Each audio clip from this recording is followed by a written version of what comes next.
Hello guys, welcome to परीक्षा नीति। परीक्षा नीति में आपका स्वागत है। अगर इस चैनल पे आप पहली बार आए हैं तो इसको लाइक शेयर सब्सक्राइब करना ना भूलें। तो चलिए आगे बढ़ते हैं। आज मैं आपके लिए लाया हूँ ब्लड सर्कुलेटरी सिस्टम। बहुत इंपॉर्टेंट टॉपिक है जो कि आपकी एग्जाम्स में इससे क्वेश्चंस आते हैं। तो चलिए इसको पढ़ते हैं और उसको कंप्लीट करते हैं। इससे पहले अगर आपने बेल आइकन भी प्रेस नहीं करा है तो उसको प्रेस कर लें ताकि आपको ऐसे वीडियोस की नोटिफिकेशन पहले आती रहे। तो चलिए स्टार्ट करते हैं। What is blood? ब्लड क्या होता है? तो यह एक संयोजी ऊतक टिश्यू है, बोले तो कनेक्टिंग टिश्यू है। अब ब्लड किन किन चीजों से बना होता है? तो ब्लड बना होता है प्लाज्मा से और रुधिराणु, जिसको बोलते हैं कोशिकाएं।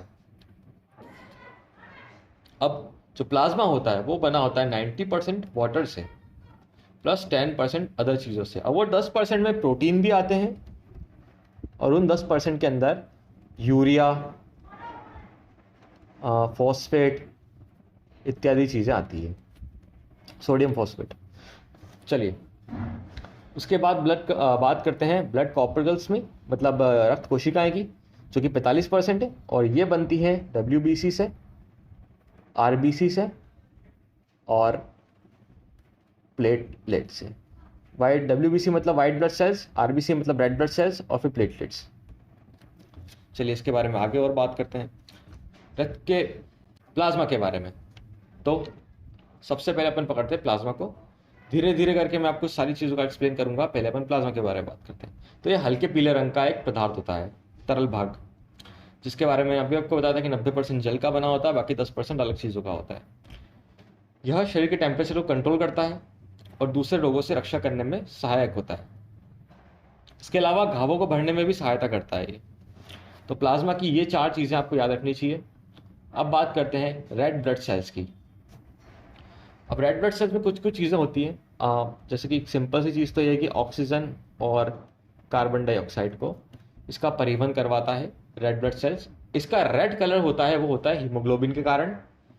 तीसरी बात, इसकी जो लाइफ होती है वो होती है 120 दिन की, और ये बनता है बोन मैरो के अंदर, और इसकी डेथ होती है स्प्लीन में। इसलिए स्प्लीन को ब्लड बैंक भी कहा जाता है और कणिकाओं का कब्रगाह भी कहा जाता है। दूसरी बात, अगर RBC की सामान्य से कम होना किसी भी शरीर में एनीमिया जैसी बीमारी को दावत दे सकता है। दूसरी बात, इसमें जॉन्डिस भी होता है, जिसको हम पीलिया बोलते हैं। ठीक है, तो ये ब्लड कम होने से ऐसा होता है, RBC कम होने से होता है। चलिए बात करते हैं व्हाइट ब्लड सेल्स की। यह भी एक कोशिका होती है जिसका आकार अनिश्चित होता है। अच्छा, व्हाइट ब्लड सेल का आकार भी अनिश्चित होता है बोले तो शेप इसका डिफाइन नहीं है, शेप इज नॉट डिफाइंड। और इसमें हीमोग्लोबिन का अभाव होता है, और इसकी जो जीवन शैली होती है बहुत छोटी होती है। ये सिर्फ 24 से 30 घंटे ही जिंदा रहती है व्हाइट ब्लड सेल्स शरीर के अंदर। चलिए, और इसमें अब बात करते हैं, अगर व्हाइट ब्लड सेल्स सामान्य से कम हो तो आपको ल्यूकोपेनिया बीमारी हो जाती है, और सामान्य से ज़्यादा हो तो लुकेमिया हो जाती है। लुकेमिया कैंसर होता है। ठीक है, तो इसलिए व्हाइट ब्लड सेल्स को नियंत्रित रखने के लिए आपको विटामिन ए की जो भी रिलेटेड चीज़ें हैं वो खानी चाहिए। Vitamin A white blood cell शरीर में बढ़ाता है और ये बहुत अच्छा सोर्स है इसको मेंटेन रखने के लिए। चलिए आगे बढ़ते हैं, प्लेटलेट्स के बारे में बात करते हैं। इसका भी कोई शेप पर्टिकुलर शेप नहीं होता है, अनिश्चित आकार का होता है ये भी।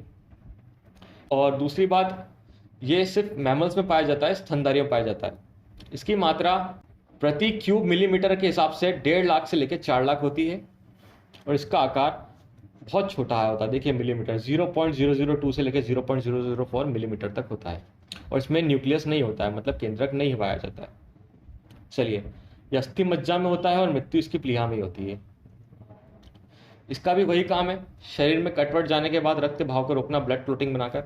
चिकनगुनिया तथा डेंगू जैसी बीमारियों में ये इसमें भारी कमी हो जाती है, शरीर में प्लेटलेट्स की गिरावट देखी जाती है। अब ब्लड क्लोटिंग जो इसके अंदर होती है, रक्त का जमना, रक्त में स्थित प्लेटलेट्स जो होती है फाइब्रोजीन और थ्रोम्बोप्लास्टिन नामक प्रोटीन पाया जाता है उसके अंदर। रक्त में स्थित जो प्लेटलेट्स होती है उनके अंदर ये 2 तरह के प्रोटीन्स पाए जाते हैं।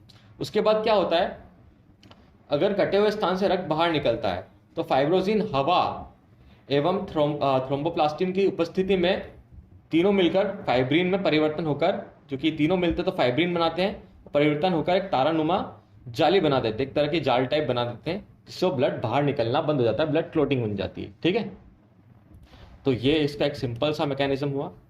चलिए रक्त कार्य के बारे में बात करते हैं। तो सिंपल सी बात है, ऑक्सीजन को फेफड़े से लेकर कोशिकाओं तथा कोशिकाओं कार्बन डाइऑक्साइड को लेकर फेफड़े तक पहुंचाना।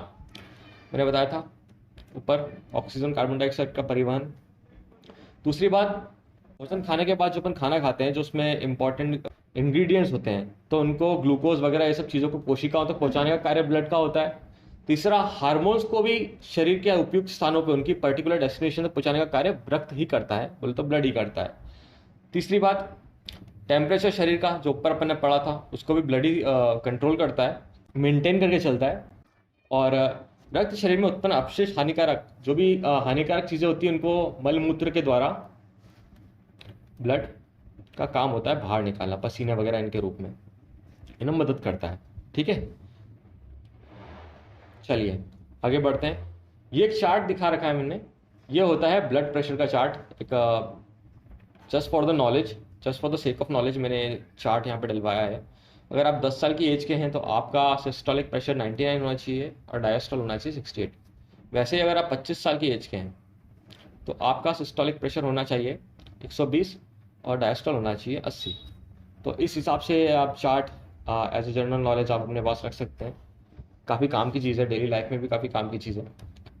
तो इसी प्रकार से हमारा आज का लेक्चर होता है ख़त्म। मैं उम्मीद करता हूँ आपको ये लेक्चर पसंद आया होगा। अगर किसी भी कारण से आपको ये लेक्चर पसंद आता है तो इस वीडियो को आप लाइक, शेयर और सब्सक्राइब ज़रूर करें। चलिए तब तक के लिए मैं मिलता हूँ आपको नेक्स्ट वीडियो में। Thank you and have a nice day.